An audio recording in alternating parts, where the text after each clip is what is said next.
నా సాక్ష్యం ఏంటంటే ఈ 40 రోజుల ఉపవాస ప్రార్థన. అంటే నాకు ఉపవాసం అనేది వారానికి ఒకసారి చేసేవాడండి. అది శనివారం సాయంత్రం నుంచి మళ్ళీ ఆదివారం మధ్యాహ్నం దాకా ఏం తినకూడదని పాస్టర్ గారు అయ్యారు నేర్పించారు, ప్రసాద్ అయ్యారు. అది వారం ఒక రోజు ఉండేవాడిని. కానీ ఈ 40 రోజుల ఉపవాస ప్రార్థన ఎప్పుడూ చేయలే. నేను 16 సంవత్సరాలు ఉన్నప్పుడు నుంచి ఎప్పుడు ఉపవాసం అనేది లేదు. కానీ దేవుడు అడిగాను, దేవా నాకు ఇలాగా ఉపవాసం చేయాలని. అంటే నైట్ కూడా అన్నం మానేసేవాడిని. ఈ 4 రోజులు నేను అన్నం మానేశాను. తర్వాత ఎప్పుడైనా ఇలాగా అల్లరి పాత్ర ఉంటే టిఫిన్ చేస్తున్నాను, అలాగే చేస్తున్నాను. అది దేవుడు శక్తి ఇచ్చాడు. ఇంకోటి ఏంటంటే బైబిల్ బాగా అర్థమవుతుంది. ఏదోవరకు అయితే బైబిల్ అర్థమయ్యేది కాదు. బైబిల్ స్టడీ ఈ విషయంలో కూడా బాగా దేవుడు నాకు గ్రహింపిస్తున్నాడు. ఒకప్పుడు దేవుడు నాకు నేర్పించేయ కావాలి, నాకు చదువు కావాలన్నప్పుడు అర్థమయ్యేది కాదు. ఇప్పుడు కొంచెం చదువుకుని జ్ఞానంతో బైబిల్ చదువుతుంటే చాలా ఆనందంగా ఉంది. కొన్ని విషయాలు తెలుసుకోగలుగుతున్నా. నాకున్న డౌట్లు కూడా బాబుగారు తెలియజేస్తున్నారు. దీన్ని బట్టి సంతోషం దీవించుకున్నాను.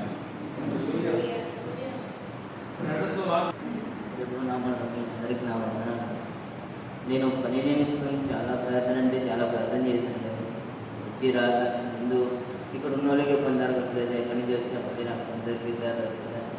ఇదే పోయిన ఆన్లైన్ ప్లేయర్ అప్పుడు నేను కూర్చొని దేవుడిని అడిగాను, దేవా నాకు ఖాళీగా ఉండగానే పిచ్చి పిచ్చి ఆలోచనలు వస్తూ ఉన్నాయి, నాకు ఏదైనా పని చేయించింది అలాంటి మధ్యలో పనులకి ట్రై చేసినా కానీ ఏది సెట్ అవ్వట్లేదు. కాకపోతే దేవుడిని కొంచెం గట్టిగా కన్నీళ్ళు అడిగాను.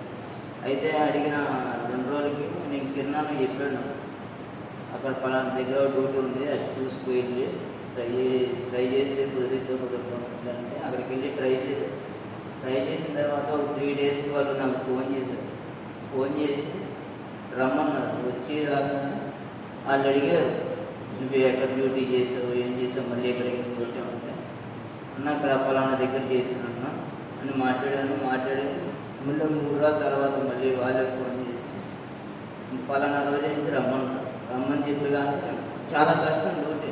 నేను అప్పటికి దేవుడికి అడుగుతూనే ఉన్నాను, ఇంత మంచి డ్యూటీలు వస్తూనే ఉన్నాయి, పోతూనే ఉన్నాయి, నాకు ఈ డ్యూటీ ఎందుకు చెప్పించే అంటే చాలా కష్టం. అందరు 2 బాక్సులు ఎత్తుకుని ఉండే, నాకేమో 3 బాక్సులు ఎత్తుకుని అయ్యానికి పోయి ఉండేది కాదు.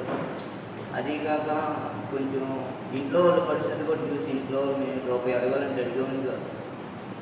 అది కాక నడుచుకొని రావాలంటే కొంచెం ఇబ్బంది. నేను దేవుణ్ణి అడుగుతూనే ఉన్నా, ఏంటి ప్రభు ఎంత కష్టమైంది డ్యూటీ నాకు చూపించావు, చేయలేకపోతున్నాను డ్యూటీ అంటే. కానీ దేవుడు ఏదో రకంగా నాతో మాట్లాడుతున్నాడు, అదే డ్యూటీ చేయమన్నాను. చేస్తుంటే టైం సరిగ్గా సెట్ అవుతాం.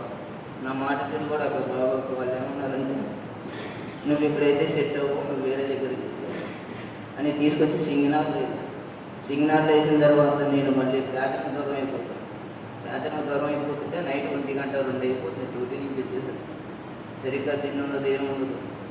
నీ ముందు దేవుడికి ఒకటి అడిగా, డ్యూటీ అయిపోయినామన్నా ముందు సన్నిధికి రావాలి, 40 రోజులు ఇప్పుడే కొంచెం దేవుడి గురించి అర్థమవుతుంది. అంతకుముందు నాకు సరిగ్గా అర్థం కాలేదు, కానీ ఇప్పుడు అర్థమవుతుంది. ఈ 40 రోజులు కూడా నేను డైలీ చర్చికి రావాలి అని చాలా ట్రై చేస్తున్నాను. కానీ అప్పుడప్పుడు టైం కుదరకపోతే నీకు ఇవ్వాలనుకున్నా, ప్రభావం ఇవ్వాలి, మళ్ళీ ఆనెట్ ప్లేయర్ ఉంది, నేను పొద్దున్న దాకా ఉండాలి, ఉండి మళ్ళీ రేపు పొద్దున్న డ్యూటీకి వెళ్ళాలి. అదేగాక వాళ్ళు ఏమన్నారంటే, ఇందాక వచ్చినప్పుడు కూడా నువ్వు డైలీ 9ంటికి వస్తున్నావు కాదు, ఇవ్వాలంటే రేపు పొద్దున్న 8 కల్లా డ్యూటీలోనే ఉండాలన్నారు. అందుకే నాకు కుదరట్లేదు ప్రభావ, ఏం చేయాలంటే ఇక దేవుడు చెప్తే ఏమైతే తెలియదు, కానీ రేపు పొద్దున్న 8 కల్లా డ్యూటీలో ఈ చిన్న సాక్ష్యం దేవుడు దీవించింది. ఇదివరకు ప్రార్థన చేశాం కదా, మొన్న అన్న చెప్పిన కానీ ఏంటంటే రాత్రిపూట పొద్దున్న మధ్యాహ్నం ఫోన్ చేసినప్పుడు కూడా ప్రార్థన చేస్తాను.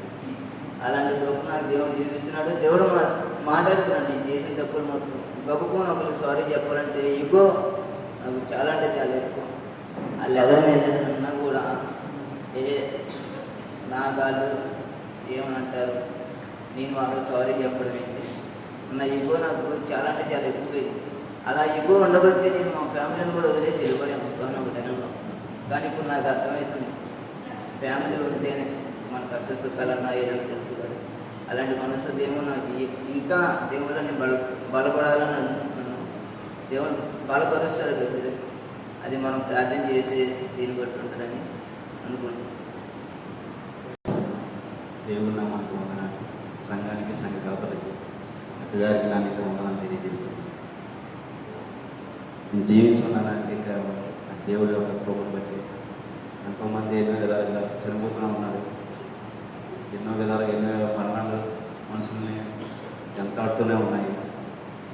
ఆ మరణాల నుండి దేవుడు నన్ను సజీవుల్లో పెట్టాడంటే ఇది గొప్ప సాక్ష్యం. అందుని బట్టి దేవునికి వందనాలు తెలియజేస్తున్నాను. ఎన్నో చెడు స్నేహాల నుంచి నన్ను దూరపరిచి నేను ఈ సీజన్లో నేను మా మావి దగ్గర పని నేర్చుకున్నాను, డెకరేషన్. ఈ సీజన్లో నేను గుడివాడలో ఉన్నట్టుంటే రోజుకు ఒక 2000, 1500 వచ్చాయి. అవన్నీ కాదనుకొని ఈ 40 రోజులు ఉపవాస ప్రార్థనలో నేను ఉండాలి, దేవుళ్ళు ఎదగాలి, అలా ఆసక్తి కలిగింది. బాగా చెప్పిన వాక్యం ద్వారా బాగా బలపడ్డాను. ఎక్కడున్నా సరే మందిరంలో చేరాలనేది ఆశ, ఆ నిరీక్షణ నాలో కలగజేసిన దేవునికి వందనాలు తెలియజేస్తున్నాను. మందిరంలో నేను వచ్చినప్పుడు ఏదో కొరత కనపడింది నాకు. మందిరానికి ఏదో అవ్వాలి, ఏదో కావాలని ప్రార్థన చేసినప్పుడు దేవుడు నాకు జ్ఞానాన్ని చూపించాడు. దానికోసం నేను ప్రార్థన చేసిన దేవా ఏం నేను ఇవ్వాలనుకుంటున్నాను, నీ చిత్తం అయితే సాయం చేయదేవా, నడిపించదేవా, ఆ టైం వరకు నేను చూస్తాను దేవా అని ప్రార్థన చేసినప్పుడు దేవుడి సమయానికి డబ్బులు చేకూర్చాడు. వచ్చిన అమౌంట్లోనే ఆ డబ్బుల్ని ఎక్కడ ఎన్నో విధాలుగా నేను డబ్బులు విచ్చలవిడిగా ఖర్చు పెట్టేవాడిని. ఒక జత వాటిలో వచ్చి 4000 రూపాయలు పెట్టుకునేవాడిని. అసలు డబ్బు విలువ తెలిసేది కాదు నాకు. అలా డబ్బు విచ్చలవిడిగా నాశనం చేసేవాడిని, ఎన్నో విధాలుగా ఖర్చు పెట్టేసేవాడిని. ఈ డబ్బు ఎందుకు ఇలా వ్యర్థం చేస్తున్నాను, దీన్ని దేవుడి మందిరం కొరకు, దేవుడి పరిచయం కొరకు వాడితే బాగుంటుంది కదా. అనేక మంది దీని గురించి ఒక మేలు పొందుకునే సూచక్రియలు జరుగుతాయి కదా. ఆయన ఆరాధించడంలో ఒక మేలు ఉన్నాయి కదా. ఆయన మేలు చేయకపోయినా నమ్మకంగా ఆయన నామంలో బతకాలనేది నా ఆశ. ఆయన నాకు చేస్తేనే నేను ఆరాధిస్తాననేది కాదు కదా. ఆయన నాకు ఏ విషయంలో నాకు ఉద్యోగం ఇవ్వకపోయినా సరే ఆయన మాత్రం నేను వదలను. ఆయన స్థుతించడం నేను మాను. ఉద్యోగం కోసం ట్రై చేస్తున్నాను, అడుగుతూనే ఉన్నాను. దేవా నీ చిత్తమైతే నాకు ఉద్యోగం తెచ్చే, నీ చిత్తంగానే అయితే వద్దు, నువ్వు ఇచ్చినా ఇవ్వకపోయినా నీ మందిరంలో నేను ఆరాధించడము మాను నా దేవా అని చెప్పి రోజు అడుగుతూనే ఉన్నాను దేవుడిని. వివాహం విషయంలో కూడా అడుగుతున్నాను. నా ఆలోచన కాదు కదా, నీ ఆలోచన మేరకు నేను వధువుని నాకు తెచ్చేది నాన్న. జ్ఞానం వలె సౌందర్యం అయితే వ్యర్థం కాదు నాన్న. సౌందర్యం గురించి కాదు నాకండి, అందం గురించి కాదు నాకు. ఈ నామంలో ఎదిగే పెట్టనే నాకు భారీగా రావాలని ప్రార్థన చేస్తున్నాను. ఈ చిత్తం దేవా ఎలా నడిపిస్తావో నడిపించని దేవుడిని అడుగుతున్నాను. దేవుడు చాలా విధాలుగా నేను చాలా ప్రమాదాల నుంచి నన్ను కాపాడాడు. ఎక్కడో మునిగిపోయిన ఊపిలో మునిగిపోయిన నేను ఇప్పుడు ఇలా ఉన్నాను, సజీవులు అక్కడ ఉన్నామంటే అది దేవుడి కృప. నా కుటుంబం ఎంతో పేద కుటుంబం. పడుకుంటే అక్కడ స్థలం ఉండేది కాదు, రోడ్డు మీద పడుకునేవారు. మా నాన్నయ్య అమ్మ అన్నయ్య బాగా చిలవడిగా మద్యానికి గురైపోయి లోకమైన మాటలు, బంధువులు చుట్టుపక్కల ఉన్నవారు మమ్మల్ని చాలా ఇబ్బంది పెట్టారు. ఎన్ని వచ్చినా ఏమొచ్చున్నా కుటుంబానికి దూరంగా ఉన్నాయి. దేవుళ్ళు ఉండి ఆయన చూపించిన ప్రేమ వల్ల స్థానంలో ఉన్నాము. కేవలం అది దేవుడి మహిమే. నా కుటుంబంలో కొంచెం గందరగోళం ఉంది, దాని కొరకు ప్రార్థన చేస్తున్నాను. అందరూ బాగుండాలని, ఎక్కడున్నా దేవుల్లో ఉండాలని. ఎన్నో సంపాదన అది కావాలి ఇది కావాలని అనుకుంటున్నాను. అవన్నీ వ్యర్థమే. ఒక టైం వచ్చింది దేవుని కనపరిచే టైం. అది యవనంలో ఉన్నప్పుడే దేవుని కనపరచాలని నా ఆశ. యవనం లేనప్పుడు దేవుని కనపరచడానికి మనకి శక్తి సరిపోదు. ఉన్న శక్తిని దేవుని కొరకు వాడాలని, దేవుళ్ళు ఎదగాలని. ఇంకా అనేక రోజులు, అనేక దినములు దేవుడు మనకి ఇస్తాడని. అనేకమైన ప్రమాదాలు జరుగుతూనే ఉన్నాయి, చూస్తూనే ఉన్నాను. ఘోరమైన ప్రమాదాలు ఎప్పటి నుంచి వస్తాయో తెలియదు. మరణం ఈ మరణం వచ్చే ముందే దేవుల్లో బాగా బలపడాలి, ఆయనకి ఇష్టడుగా ఉండాలి, నీతిమంతుడిగా ఎదగాలని ఎక్కువ ఆశపడుతున్నాను. దేవుడు ఆ ఆశలో తోడే ఉంటున్నాడు. దాన్ని బట్టి చిన్న సాక్ష్యం దేవుడు జయించింది కాదు. ఆమె ఈ 40 రోజుల ఉపవాస ప్రార్థనలో నేను ప్రార్థనకు వస్తాను, ఉపవాసం ఉంటున్నాను, కానీ ఉపవాసం కూడా నాకు అంతగా నేను ఉండలేకపోతున్నాను. కారణం ఏంటంటే శరీర బలహీనత. ఉపవాసం ఉండాలి అసలు ఎప్పటి నుంచో కోరిక. నేను 40 రోజుల ఉపవాస ప్రార్థన బాగా చేయాలి, అసలు అంత కఠినంగా చేయాలని కోరిక ఉండేది, కానీ చేయలేకపోతున్నా. అయితే మొన్న 2 రోజుల క్రితం ఏదో తెలియని బాధ అనమాట. అంటే ఆహారం తింటున్నా, అన్ని తింటున్నాను, కానీ ఏదో కొంచెం లోపల వెలితి.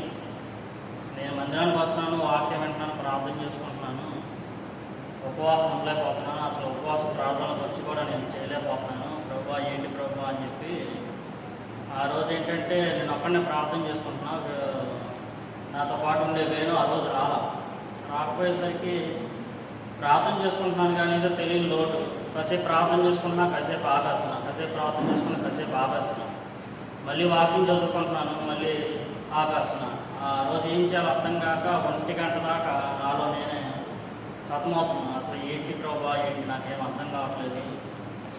ఎప్పటి నుంచో నేను ఇలాగే స్ట్రగుల్ అవుతున్నాను, కానీ నాకు ఏ పరిష్కారం దొరకట్లేదు. ఏంటి అన్నప్పుడు ఇక్కడ ఈ వాక్యం నాకు మాట్లాడింది ఆ రోజు రాత్రి. నేను పరిశుద్ధులు ఉన్న ప్రకారం మీరు కూడా పరిశుద్ధులే ఉన్నప్పుడు ఆ వాక్యం మాట్లాడుతుంది. నాకు అర్థం కాలేదు. నేను ఏం తప్పు చేయట్లేదు కదా ప్రభా, నీ ముందు యథార్థంగా ఉంటున్నాను. అసలు ఏంటి ప్రభా మళ్ళీ వాక్యం నాతో మాట్లాడుతున్నారు, మళ్ళీ నాకు ఏమన్నా తప్పులు అని కనపడుతున్నాయా, నాకు గ్రహింపు దయచేయండి ప్రభు అన్నప్పుడు నాకు 17వ సంవత్సరంలో దేవుడు నాకు తెలిసి తెలియని జ్ఞానంతో నేను బైబిల్ ఊరికినే మా వదిన దగ్గర ఉంటే బైబిల్ తీసుకొని ఇదేముంది బైబిల్ మామూలుగా అందరూ చదువుతారు, సరే నేను చదువుదాం అని చెప్పి బైబిల్ తెరిచినప్పుడు నాకు ఇప్పుడు జరగబోయే సిచ్యువేషన్స్ కూడా దేవుడు ఆ రోజే నాకు ఆ వాక్యం ద్వారా చూపించాడు. ఏంటంటే ఒకే ఒక అలవాటు ద్వారా నా జీవితం నాశనం అయిపోతుందని చెప్పి అప్పుడే దేవుడు చూపించాడు. అది నేను తెలుసుకోపోయాను. అదేంటంటే సామెతల గ్రంథం 20వ అధ్యాయం 1వ వచనం అన్నమాట.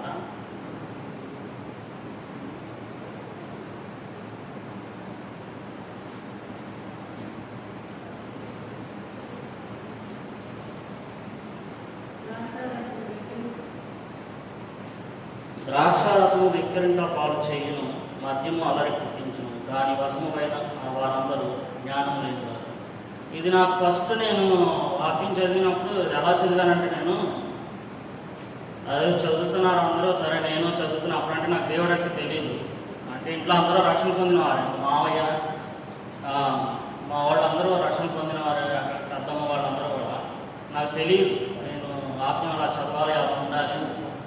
వాళ్ళైతే ప్రార్థనకు వెళ్తారు, అన్నిటికీ వెళ్తారు, కానీ నాకు దేవుడి గురించి తెలియదు. అంతగా తెలియనప్పుడు నేను సరదాగా చదివిన వాక్యం ఆ రోజు నేను నోలాట్లుగా తీసుకుని ఆ రోజు కూడా నేను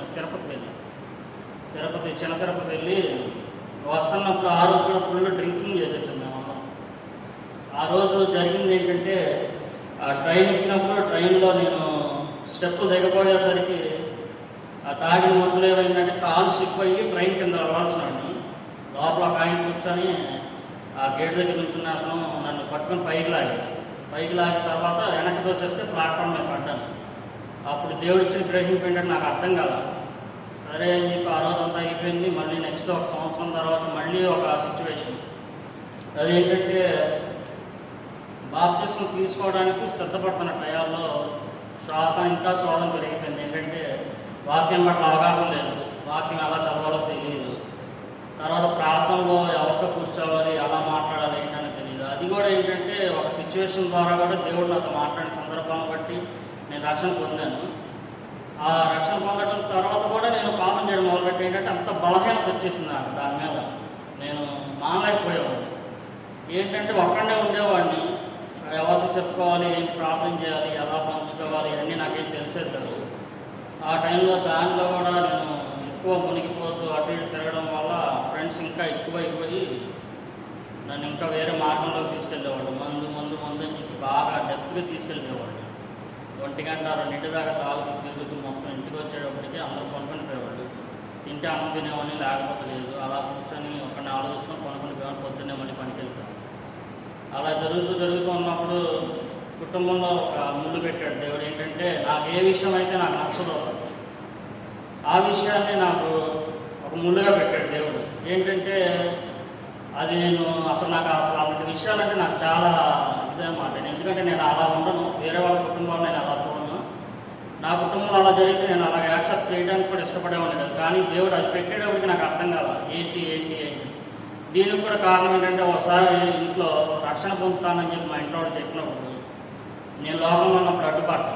ఏంటి, రక్షణ పొందడానికి నీకు వీల్లేదు, నేనున్నాను బాగా, నువ్వు నాలాగా ఉండాలి, చెయ్యాలి, అసలు దేవుడు లేదు, ఏమీ లేదు, మనకు నచ్చినట్టు ఉండాలని చెప్పి అడ్డుపట్టడం ఏమైందంటే ఈరోజు నాకు నేను అనుభవిస్తున్న శ్రమలకు కారణం అదేనేమో అని చెప్పి నాకు అనిపించింది. అలాగే దేవుడు చాలా విషయాలు ఏంటంటే నాకు గద్దింపిస్తున్నాడు. కానీ నేను అప్పుడు లోపల మొన్న ప్రార్థన చేసిన వాక్యం చదువుతున్నప్పుడు ఆ వాక్యం ద్వారా అనేక విషయాలు దేవుడు నాకు గుర్తు చేశాడు. నేను బాల్య దినాల్లో చేసిన తప్పుల నుంచి ఇప్పుడు వరకు నాకు ఒప్పుకోవడానికి ఆ రోజు నేను అంత ఏడ్చానంటే ఈ మందిరంలో మా తమ్ముడికి చెప్పారు ఆగాను, నువ్వు వచ్చుంటే మాత్రం ఖచ్చితంగా నేను దేవుడు ఆత్మ నేను అనుభవించేవాడిని కాదు, ప్రార్థనాత్మను కూడా నేను పొందుకునేవాడిని కాదు, నువ్వు రావడం మంచిదైంది నాకు.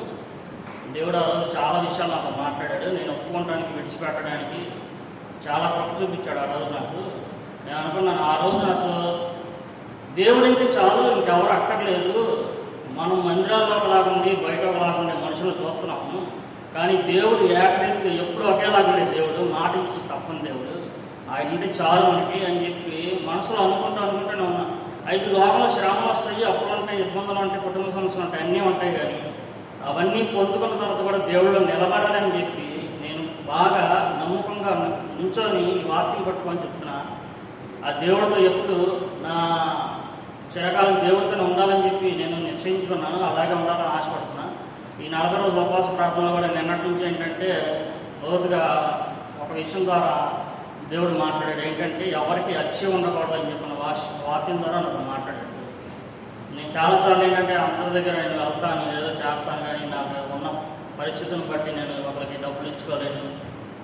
ఆఖరికి నాకు అన్నతలిగైనా సరే వాళ్ళు చూసిన వీళ్ళని బట్టి వాళ్ళకి ఏమీ చేయలేని పరిస్థితులు ఉండేవాడిని. అయితే ఏంటంటే నేను మాట్లాడిన వాక్యం బట్టి నాకు అర్థమైందంటే కడుపు మార్చుకునే ఉండాలి, కానీ అవతల వాళ్ళకి భారంగా ఉండకూడదు. అది నేర్చుకున్నాను. ఎన్నో రోజులు నేను తింటున్నాను అంటున్నాను, కానీ ఏది ఎవరికి హెల్ప్ చేసేంత లేదు. నా దగ్గర ఉంటే మాత్రం చేయాలని ఆశ ఉంటుంది, కానీ చేయలేని పరిస్థితి. ఎందుకంటే వాళ్ళని వీళ్ళని నేను అప్పుల గురించి చాలా సఫర్ అయితే వాళ్ళకి ఏం చేయలేని పరిస్థితులు ఉండేవాడిని. అయితే నేను వాక్యం ద్వారా మాత్రం దేవుడు నాకు ఖచ్చితంగా మాట్లాడాడు. నువ్వు ఆఖరి డబ్బులైనా కలిగి ఉంది, కానీ ఎవరికి అచ్చ మాత్రం ఉండద్దు అని. నేను అటు నుంచి కట్టు మార్చుకొని ఉండాలనుకుని నేను నిర్ణయించుకున్నాను. ఎందుకంటే 40 రోజులు ఉపవాస ప్రార్థన ఉండాలి, లేకపోతే లేదు. పని దొరికినంత మటుకు ఎవరి దగ్గర చేతులు చాచకూడదు, వాళ్ళ దగ్గర దేహి అని ఉండకూడదు. సహాయం చేస్తే దేవుడి ద్వారా సహాయం పొందుకోవాలి. అది సాక్ష్యంగా అందరికీ చెప్పాలి, అందరినీ మనం దేవుడి వైపు నడిపించాలి. అంతేగాని పిచ్చితనంగా ఆలోచించి పిచ్చితనంగా మనం ఉండకూడదు. ఒక వయసుకు వచ్చిన తర్వాత ఒకటి చెప్పించుకునే పరిస్థితి ఇంకా రాకూడదు. కన్నబెట్టలేదు ఇంకా అసలు ఆ పరిస్థితే రాకూడదు అని చెప్పి నేను నేర్చుకున్నాను ఆ వాక్యం ద్వారా. ఇంకోటి ఏంటంటే ఈ టేబుల్ విషయంలో నిన్న లెక్క అయినప్పుడు నేను అనుకున్న ఒక రౌండ్ ఫిగర్ అమౌంట్, ఎంత అమౌంట్ అయితే ఎంత అమౌంట్ చెప్పేద్దాం, దాంట్లో ఏముందంటే టిఫిన్ కాట్లు అన్నిటికీ వాడుకున్నాం కదా, ఒక అమౌంట్ చెప్పేద్దాం. కరెక్ట్గా నేను ఆ రోజు మధ్యాహ్నం నుంచి అంటే ఇంటి దగ్గర కూడా మాట్లాడే ఏంటంటే ఎంత అమౌంట్ అయింది, ఎంత అమౌంట్ చెప్పేస్తానంటే ఇంట్లో కానీ అసలు చెప్పేసుకోవాలన్నారు.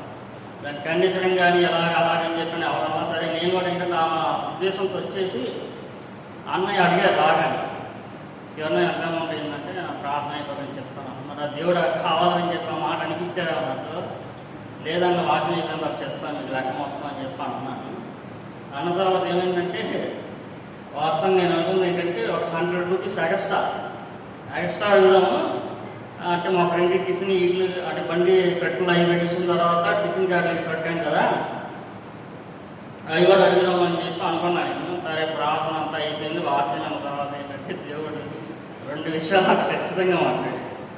అదేంటంటే ఎవరికి వచ్చి ఉండకూడదు, దేవుడు సొంతి అవతల వాళ్ళ సొంతి అస్సలు ఆశపడకూడదు, నీకున్న దాంట్లో తృప్తిగా ఉంది, నీకున్న దాంట్లో హాయిగా ఉంది అని చెప్పి మనం వచ్చినప్పుడు నాకు ఆ మాట అస్సలు రాత్రంతా నిద్రపడ్డా. అంటే డబ్బులు తీసుకున్నాను కానీ అసలు దేవుడు ఎంత స్ట్రాంగ్గా మాట్లాడతాడా, మనం నిజంగా విశ్వసించి నిజంగా ఆయన దారిలో నడిస్తే, ఆయన మాట వినేవారిగా ఉంటే దేవుడు అంత ఖచ్చితంగా మాట్లాడతాడన్న మాటకి నాకు నిజంగా రాత్రంతా అసలు నాకు అసలు ఆలోచన, అసలు నా మైండ్ అంతా ఎలా ఉందంటే, అసలు ఇప్పుడు దాకా నేను చూసిన దేవుడు వేరు, ఇప్పటి నుంచి నేను చూస్తున్న దేవుడు వేరు. ఒక చిన్న విషయంలోనే నమ్మకంగా మనం ఉండాలని చెప్పి ఆయన తన బిడ్డల పట్ల ప్రణాళిక కలుగున్నప్పుడు మనం చాలా ఖచ్చితంగా ఉండాలి. ఏ విషయమైనా సరే, మాట విషయంలో అయినా సరే, చూపు విషయంలో అయినా సరే, ఇచ్చే దాంట్లో తీసుకునే దాంట్లో అయినా సరే లెక్క అప్పచెప్పాల్సింది. అప్పచెప్పే విధంగా దేవుడి రూట్లో మనం వెళ్ళాల్సింది.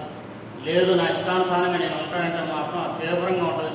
అదే కనుక నేను ఆ రూపాయి నేను ఎక్స్ట్రా తీసుకొని ఉంటే మాత్రం దేవుడికి ఎన్ని విధాలుగా నేను లెక్క చెప్పాల్సి వచ్చేదో మరి నాకు తెలియదు. కానీ నాకు మాత్రం ఆ విషయంలో భయం వేసింది. ఇప్పుడు దాకా దేవుడు నాకు చాలా విషయాలు మాట్లాడాడు, నేను నేర్చుకుంటున్నాను, అవన్నీ సరి చేసుకుంటున్నాను కూడా.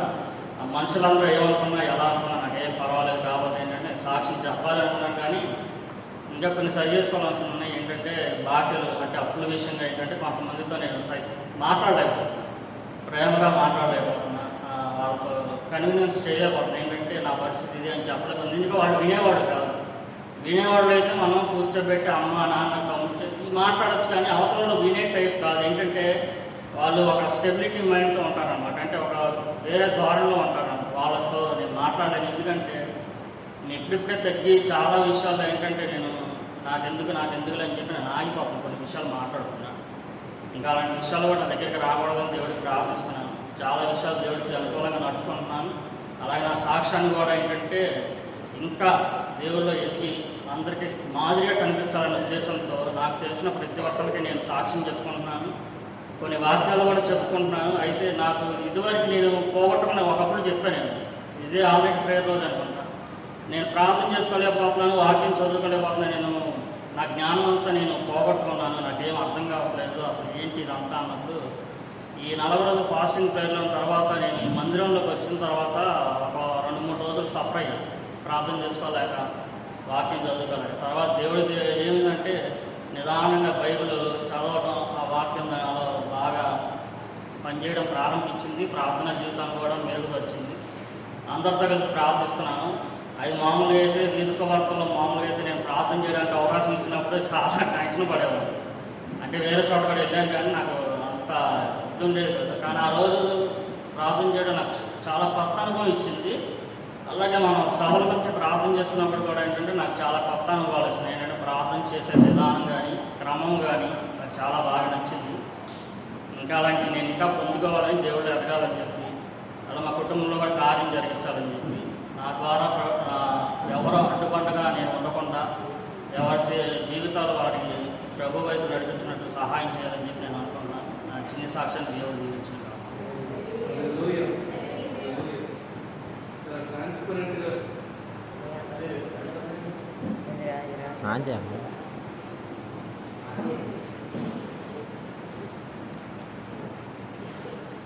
మీ అందరికీ నా వందనాలండి. నా సాక్ష్యం ఏంటంటే ఈ నెలంతా దేవుడు నన్ను ఏది వ్యాధి ఏమీ రాకుండా నన్ను కాపాడాడు.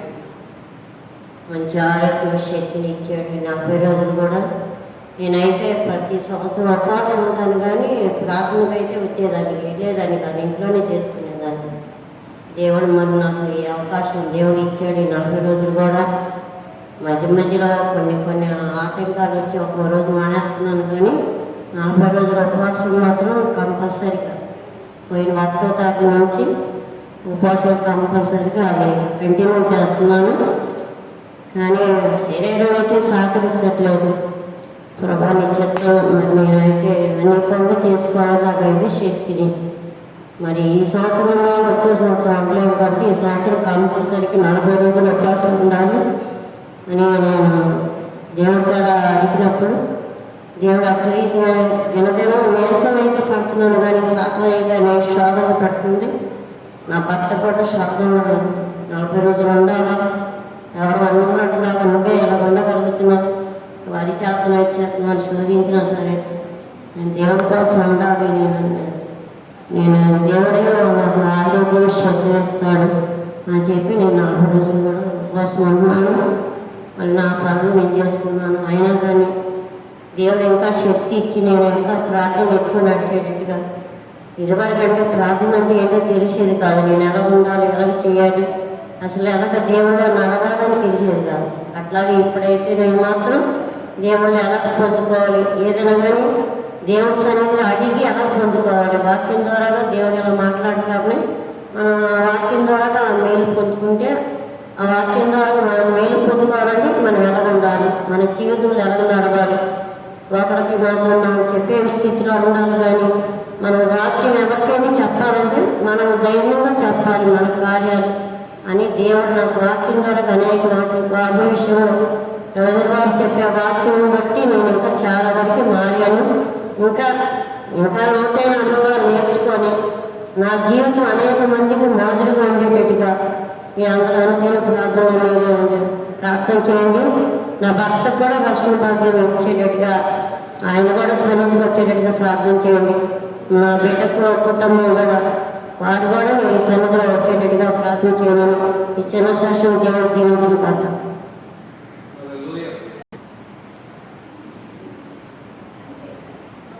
దేవుడి నామమున స్తోత్రం. మీ అందరికీ నా వందనాలు. నేను చెప్పే సాక్ష్యం ఏంటంటే, నేను 40 రోజులు ఉపవాస ప్రార్థన నేను నేర్చుకున్నానంటే ప్రార్థన ఎలా చేయాలనేది నేర్చుకున్నాను. ఒకప్పుడు ప్రార్థన అంటే బాబు ఎంతసేపు చేస్తారు. మా నాన్న ముందు మా నాన్న ప్రార్థన చేస్తానంటే ఆయన బయటకు వెళ్ళిపోవచ్చు. నేను అరగంట దాకా వదలదు. మనం ఇంకెళ్ళే తినేసి కావచ్చు, ఇంకా ప్రశాంతంగా ఉండొచ్చు. కానీ ఇప్పుడు ఏంటంటే మా నాన్నతో పోటీ నేను రావాలి ప్రార్థనలో. నేను నిలబడాలి, మా నాన్న కాదు. మా నాన్న పెద్దగా నేను చెయ్యాలి ప్రార్థన అనే ఒక థాట్ అనేది నాకు వచ్చింది. అలాగే బైబిల్ చదివేటప్పుడు కూడా వీళ్ళందరూ బైబిల్ చదువుతున్నారు, నాకేం బైబిల్ చదవడం రావట్లేదు ఏంటి అని చెప్పి అడిగా దేవుడు. నీకు తప్పైన ఒప్పని నేను చదివేది ఎలా అని చెప్పాడు. ముందు నువ్వు సిద్ధపడా అన్నాడు. సరే అని చెప్పి బైబిల్ చదవమన్నారు కానీ అని చెప్పి ఒకసారి బైబిల్ కంప్లీట్ అయిపోయింది. తర్వాత నేను బైబిల్ పట్టుకోవడం మానేసాం. ఇంకా ఇలా కాదు మళ్ళీ చదవడం మొదలు పెట్టాలని చెప్పి చదివితే అప్పుడు మా జ్యోతి అంది తప్పైన ఒప్పని నువ్వు గట్టి చదివే తర్వాత అప్పుడు ఏదంటే సెర్చ్ చేస్తారన్నాడు.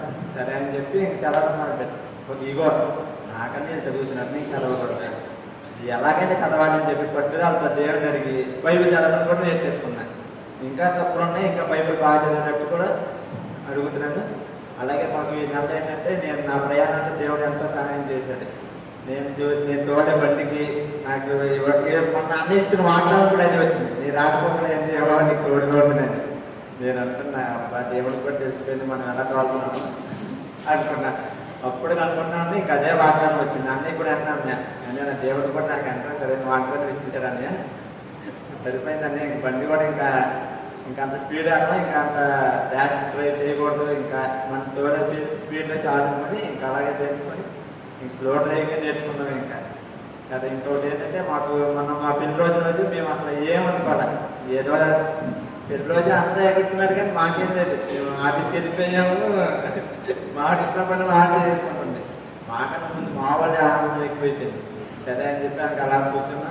మా దగ్గర అయితే ఒక్క రూపాయి కూడా లేదు ఆ రోజు. ఇంకా ఏం చేద్దాం ఇంకా అలా అనుకుంటాం. ఇంకా దేవుడు మాకు డబ్బులు సమకూర్చి ఇంకా మా ఆవిడ ఆ రోజు ఇంత చేసింది చేసింది.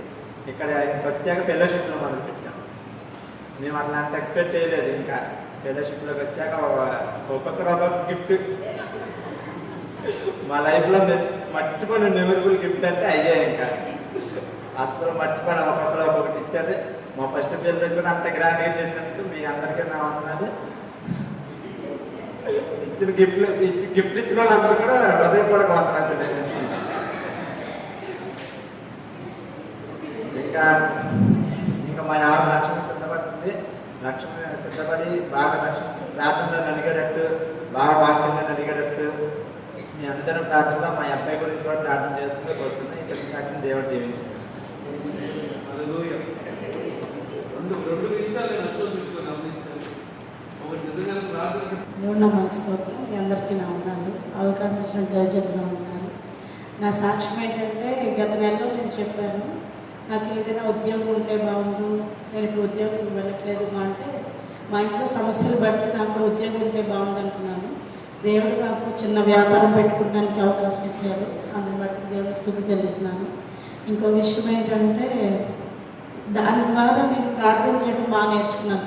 పొద్దున్నే లేకపోవడం, ప్రార్థన చేసుకోవటం, మళ్ళీ ఇక అక్కడ కూర్చున్నప్పుడు కూడా ఖాళీ టైంలో ఉంటే నాలో నేనే ఏదైనా ఉంటే ఏదైనా ప్రభావ నీ చెప్పు ఇంకా మా ఇంట్లో పరిస్థితులే కానీ ఏదైనా కూడా అక్కడ కూర్చున్నప్పుడు నాలో నేనే ప్రార్థన చేసుకోవటం, ఖాళీ సమయంలో ఒక్క నిమిషాన్ని కూడా వ్యర్థపరచడం మనసులోనే, బయటకైతే నేను గట్టిగా చేసుకోలేను కానీ నాలో నేనే ప్రార్థన చేసుకోవడానికి దేవుడు మంచి అవకాశం ఇచ్చాడు. ఇంతకుముందు ఏంటంటే సమయం ఉంటే బయట మీటింగ్ చేసేదాన్ని, ఇప్పుడు అట్లా కాదు, ప్రార్థన చేసుకుంటున్నాను.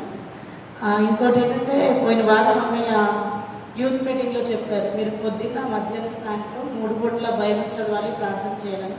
3 పూటలు అయితే నేను చదవలేకపోతున్నాను కానీ పొద్దున్న లేకపోతేనే బైబిల్ చదవగలుగుతాను. దాన్ని బట్టి నాకు చాలా సంతోషం ఉంది. ఇంతకుముందు అసలు లెగవడమే కష్టం. ఇప్పుడు బైబిల్ కోసమైనా నేను 4:30కి లెగిస్తున్నాను.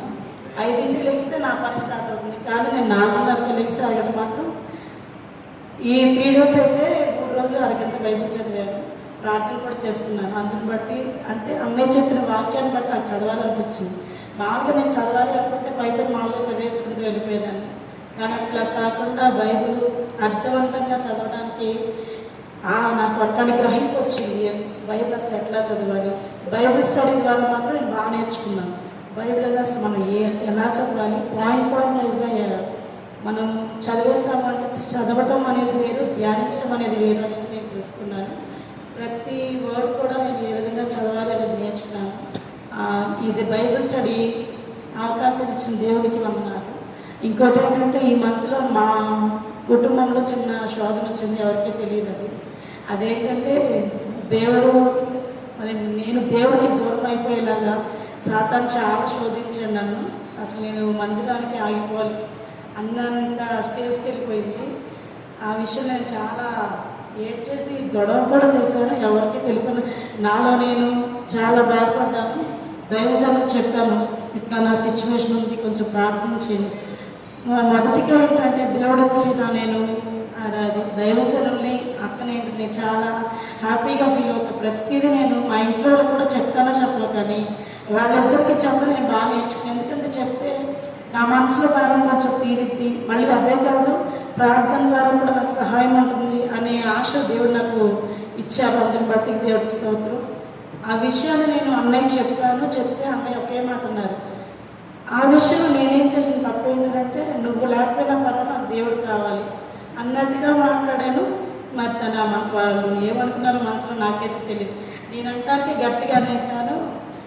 ఒక పక్కన బాధ ఉంది, ఎదిరించకూడదు కానీ నేను ఎదిరించాను అని బాధకున్న పర్లేదు, మన దేవుడి కన్నా ఎక్కువేం కాదు, దేవుడే సహాయంగా ఉంటాడు అని రెండు విషయాల మీద నేను ఆలోచించాల్సి వస్తుంది. అట్లా అది మెయిన్, ఇది మెయిన్. కానీ అట్లా ఎందుకు అసలు ఈ శోధన అనేది వచ్చింది నాలో ఏదైనా పొరపాటు ఉందా అని అనుకున్నప్పుడు ఇంక నేను చాలా ప్రార్థించాను ఆ విషయం కోసం. రవ్వా నేను నీకు దూరం అవ్వకూడదు, నేను ఇంకా నీ మీద నాకు ఆశ పెరుగుతుంది రవ్వా, నీలో నేను ఇంకా ఉండాలనుకుంటున్నాను, నీకెంత దగ్గర అవుదానుకుంటే నన్ను సాధన అంత దూరం చేస్తుంది. ప్రార్థన చేయడం అంటే నాకు చాలా ఇష్టం అండి. ప్రార్థన అంటే ఇంతకుముందు ఏదో పై ప్రార్థన చేస్తాను, ఇప్పుడు కాదు. ప్రార్థన చేయడం అంటే మా హృదయాన్ని దేవుడికి అప్పగించాలన్నట్టుగా నేను నేర్చుకున్నాను. ప్రార్థన చేసుకుంటాను కానీ ఇప్పుడు అంత బాగా ఇప్పుడు చేస్తాను. ఇంతకుముందు ఏంటంటే మామూలుగా చేసేదాన్ని. ఇప్పుడు ప్రతి ఒక్క పాయింట్ కూడా నిజంగా నా మనసులో జరిగితేనే నా మైండ్లో సమస్యను బట్టి ప్రార్థన ఏ విధంగా చేయాలి మొన్న అన్నయ్య చెప్పారు, పాయింట్ వైజ్గా చేసుకోవాలమ్మా ప్రార్థన. అప్పుడు ఏంటంటే మనకు అసలు ప్రార్థన ఎలా చేయాలి, ప్రార్థన నడిపి కూడా వస్తుందన్నారు. దాన్ని బట్టి నేను ప్రార్థించడం కూడా నేర్చుకున్నాను. ప్రార్థన చేయడం ఇష్టమైనా కూడా నాకు అవకాశం ఉన్నా కూడా ప్రార్థన చేసేదాన్ని కాదు. సమయాన్ని అది మీరు చెప్పానుగా ఎటువారితో మీటింగ్లు వేయటం, లేకపోతే ఫోన్ బాగా ఇంట్రెస్ట్ అండి నాకు. ఎవరి ఫోన్, మా నాన్న ఫోన్లో డేటా మొత్తం లేదు. నాకు తెలియదు అసలు నేను వాళ్ళు ఒక్క మాట అనేసరికి మన అబద్ధం, తిట్టినా పర్లేదుగా తిట్టారు అని అన్నట్టుగా ఉండేదాన్ని. కానీ దేవుడు ఫోన్ నుంచి విడుదల ఇచ్చారు. ఎక్కువ చూడట్లేదని అయితే చెప్పను, చాలా తగ్గించాను, కొంచెం చూస్తున్నాను, ప్రార్థన చేసుకుంటాను. ఇంకా దేవుడిలో బాగా బలపడాలని, దేవుడు పందిరానికి ఎటువంటి ఆటంకం లేకుండా. ఇంతకు ఆ విషయంలో అయితే మీకు చెప్పడం మర్చిపోయాను. ఆ విషయంలో ఆ రోజు ఏమైందంటే అసలు ఆ చర్చికి వెళ్ళొద్దు అది ఇది అన్న వ్యక్తి ఇప్పుడు 40 రోజుల ప్రార్థనకి డైలీ అవకాశాన్ని ఇచ్చాడు దేవుడు. అందరి బట్టి నేను చాలా స్థుతులు చెల్లిస్తున్నాను. నేను ఒక్కరోజు కూడా నేను మానలేను, నాకు తెలిసి ఒక్కరోజు అనుకుంటా మానలేను. అది కూడా చాలా ఇబ్బందిగా ఉండడం వల్ల మానేను. ఎప్పుడు ప్రార్థన మందిరం నేను వెనక పెట్టకుండా ముందు దేవుళ్ళో ఉండాలని, దేవుళ్ళో అంతం వరకు దేవుడితోనే ఉండాలని నేను కోరుకుంటున్నాను. నా పట్ల దేవుడు ఆశ నెరవేర్చినట్లు, నా భర్త రక్షణ తీసుకునేటట్లు, మా కుమార్తె స్కూల్ విషయంలో మీరు ప్రతి ఒక్కరు ప్రార్థించండి. డబ్బులు వేస్ట్ అయిపోయి చాలా బాధగా ఉన్నా కూడా ఇంకా అవకాశాన్ని ఇస్తాడని చెప్పి దేవుడు పట్ల నేను విశ్వాసంతో అయితే ఉన్నాను. మీరు ప్రార్థించండి. పాప స్కూల్ అంటే ఆసక్తి కలిగేలాగా. మరి స్కూల్లో ఏం జరుగుతుందో నాకైతే తెలియదండి. స్కూల్కి వ్యాన్ ఎక్కిస్తున్నా కూడా వెళ్ళట్లేదు. ఫీజు కట్టిన విషయం మా ఇంట్లో ఎవరికి తెలియదు. అది నేను చేస్తూ పొరపాటు, వాళ్ళకి ఫీజు కట్టలేదు నేను అని చెప్పాను. కానీ నేను 3000 ఫీజు వేరే వాళ్ళకి తీసుకుని పే చేసి వచ్చాను. ఆ విషయం చెప్పకుండా మరి ఎప్పుడో ఏమైందో కానీ తెలియదు. మా పాప స్కూల్ ఇయర్ ఇంకా అయిపోయింది, ఇంకా లేదు. ఇప్పుడు ప్రస్తుతానికి అంగన్వాడికి పంపిస్తున్నాను. నెక్స్ట్ ఇయర్ నుంచైనా మా పాప కంటిన్యూ అయ్యి చక్కగా స్కూల్కి వెళ్ళాలి. కానీ మీరు అందరూ ప్రార్థించండి. అలాగే ప్రతిరోజు నేను ప్రార్థనలు ఒక పూటే కాదు, ప్రతి 3 పూటలు ప్రార్థన చేసుకుని బైబిల్ చదవడానికి మీరందరూ ప్రార్థించండి. ఈ చిన్న సాక్ష్యం దేవుడు దీవించింది. దేవుని సోదరి మాత్రం ఉన్నానండి. నేను చెప్పే సాక్ష్యం ఏంటంటే, ఈ నెల 5వ తారీఖు 6వ తారీఖున గవర్నమెంట్ హాస్పిటల్ సిగ్నల్ దగ్గర ఏదో పనుండి అర్జెంట్ స్పీడ్గా వెళ్తున్నాను. అప్పుడే నాకు అర్థం కాక నా ఆటో పైన దేవుడు మాకు నీ రాకపోకముందు ఎవరు నేను కాపాడమని ఎదురుగా నేను అప్పుడే చదువుతున్నాను. నాకు అర్థం కాదు. వన్ టైం అయిపోయింది, 9:30 అవుతుంది. అమ్మ స్పీడ్గా వెళ్తుంటే కట్ట గవర్నమెంట్ సిగ్నల్ దగ్గర నా ముందర బస్సు ఒకటి ఆగింది. ఆగినామంటే దాని పక్కన నేను ఆగాను. ఏమని చెప్పి నేను ముందరకు వెళ్ళా. ఆ కారు అనేసి అమ్మ స్పీడ్గా వచ్చాడు అనమాట. నన్ను చూసుకోవడం వల్ల ఇంతే గ్యాప్ కానీ ఆడ గుర్తుంటే నేను ఆటో తిరగబడిపోయింది. అసలు ఆ రోజు నాకు అర్థం కాల, దేవుడు నాకు ఎందుకు ఆపించాడని. కానీ బండి పక్కన ఆపేసి చాలాసేపు నేను ఏడుతున్నాను.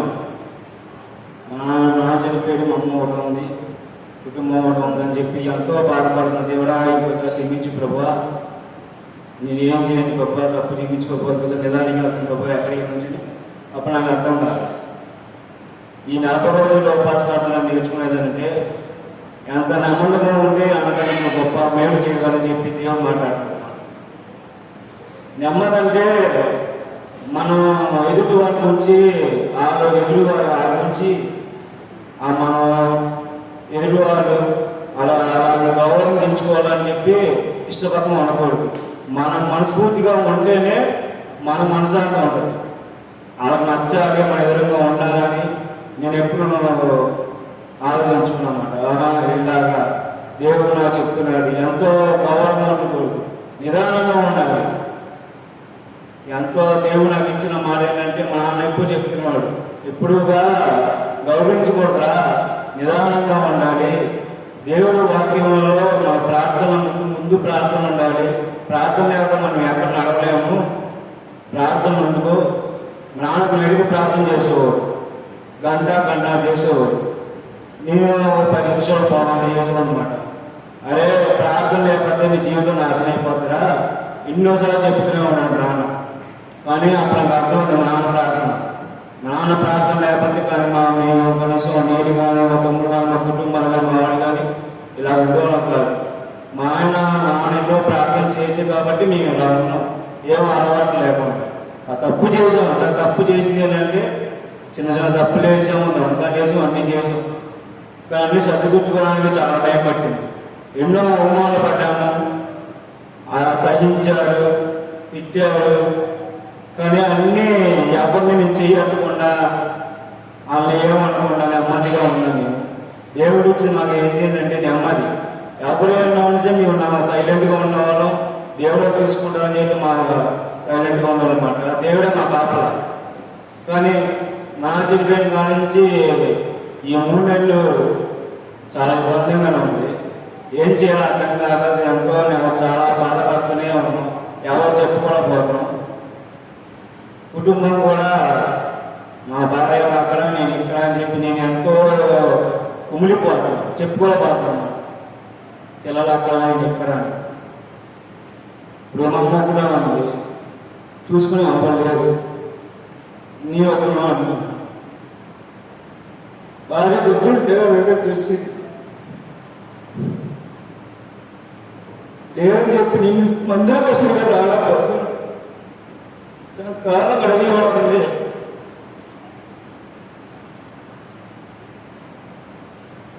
ఏదైనా భార్యాభర్తలు అంటేనే ప్రార్థన, బలం, సాక్ష్యం. ఆ దూరంగా ఉంటే మనకి ఏముంటుందని. కానీ ఎంతో నేను కుమ్మిడిపోతున్నాను. భార్య లేక, పిల్లలు లేక, చెప్పుకోలేక. మా నాన్న చెప్తూనే ఉన్నాడు, భార్య తెచ్చుకోవాలి. తెచ్చుకుంటే నాకు అప్పులు అయ్యి ఉన్నాయి, ఇబ్బందిగా ఉన్నాయి అని చెప్తే ఇప్పుడు మా నాన్నగా లేదు. చెప్పి మా నాన్న కూడా వెళ్ళిపోయారు. ఇప్పుడు ఎప్పుడైనా తెచ్చుకున్నామంటే కొద్ది ఇబ్బందులు ఉన్నాయి. కానీ ప్రార్థనలో మా ద్వారా మాత్రం నేను ప్రార్థన చేసుకోలేకపోతున్నాను.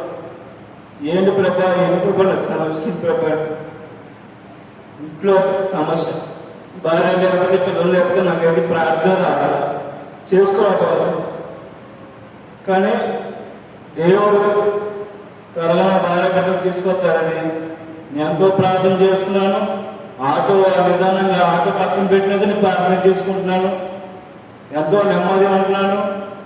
ఎంతో చాలా సమస్య కుమ్మిడిపోయి కుటుంబంతో మళ్ళీ దేవుడు మమ్మల్ని స్వస్థపరుస్తున్నాడు.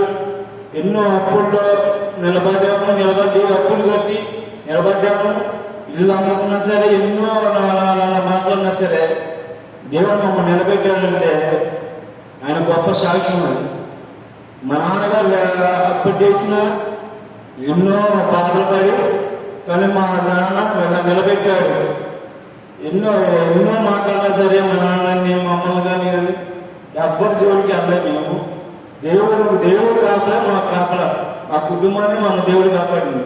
కానీ సాక్ష్యం చెప్పుకోవాలని ఎన్నో బాధపడ్డాడు నాన్న. కానీ ఇబ్బందులు కానీ ఏం కానీ లేకుండా మా నాన్న చేశాడు. కాకపోతే కొద్ది ఇల్లులు అమ్ముకున్నాను. ఇల్లు అమ్ముకోవడం వల్ల అందరికీ ఒక లోతులా కనిపించామన్నమాట. లోతులా కనిపిస్తే ఇంకా దేవుడు బయటకు లోతులా కనపడు అంటే దేవుడు అన్నాడు, మా నాన్నతో మాట్లాడాడు, భయపడుతూ నేను ఎంత తోడుకున్నాను మీ కుటుంబాలతో అని చెప్పి మా నాన్న అనగానే ఇంకా అప్పటి నుంచి మా అమ్మ ఇద్దరు ప్రార్థన బాగా చేసుకోవాలి. నేను తక్కువే ప్రార్థనలో. ఈ 2 సంవత్సరాలుగా మేము ప్రార్థనలో ఉన్నాం. కానీ ప్రార్థనలో ఇంకా బలపడాలన్న కుటుంబాన్ని ఇప్పుడు చూసుకోవాలంటే మా నాన్నగారు లేరు. ఇప్పుడు చూసుకోవాలన్నా నేనే, మా తమ్ముడే. భార్య గారు త్వరగా వచ్చేస్తే ఎంతో ప్రార్థన చేస్తున్నాను. వచ్చేటట్టుగా నేను ఈ 40 రోజుల ఉపవాస ప్రార్థనలో ఘనమైన కార్యం దేవుడు చేస్తాడని నేను ఆశిస్తున్నాను. చిన్న ప్రార్థన దేవుడు గురించి